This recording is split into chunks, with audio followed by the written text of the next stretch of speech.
Aujourd'hui, j'ai testé une vinaigrette à base de purée de noix de cajou. Vous vous rappelez, la dernière fois, j'avais fait une recette de jus à base de la purée. Et je disais qu'on pouvait faire plusieurs recettes avec. Donc ça, c'était la première recette. Ça, c'est la deuxième recette. C'est juste pour vous montrer la vinaigrette que j'ai fait pour accompagner cette salade d'avocat.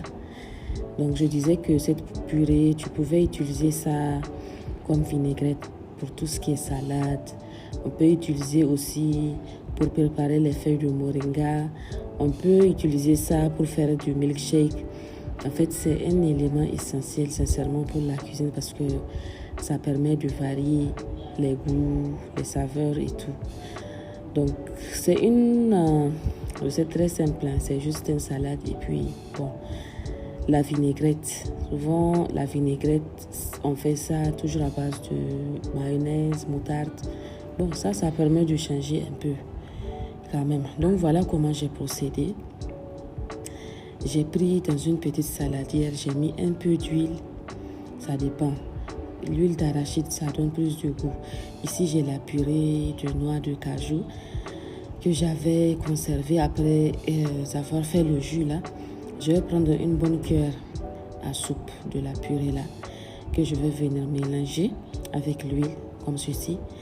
Et après, je vais venir rajouter ici, j'ai mis un peu de moutarde. Je pouvais mettre de la mayonnaise ou ne même pas en mettre. Ici, j'ai mis du persil séché. Et je vais rajouter un peu de citron. Moi, je ne mange pas trop de citron à cause de mon ulcère. J'ai mis un peu. J'ai mis un peu d'épices. Et je vais mélanger. Et c'est tout. Là, je vais mettre un peu de sel. Il y en a qui mangent arôme. Ils peuvent mettre. Et voilà ce que ça a donné. J'ai cette petite sauce vinaigrette pour accompagner cette salade-là. C'est léger. Et puis, ça change de ce que je fais d'habitude. On peut mettre de la mayonnaise si on veut. Sinon, ça remplace la moutarde. On peut ne pas mettre de la moutarde. Moi, j'ai préféré mettre la moutarde là parce que j'aime bien la moutarde. Donc, c'est pour vous dire que c'est à partir d'un seul ingrédient, on peut faire beaucoup de choses en fait. C'est ça l'avantage de ce genre d'ingrédients là. C'est des choses comme ça qu'on ne doit pas manquer dans la cuisine. Et tous ces produits sont disponibles à la boutique épicerie bio et diététique.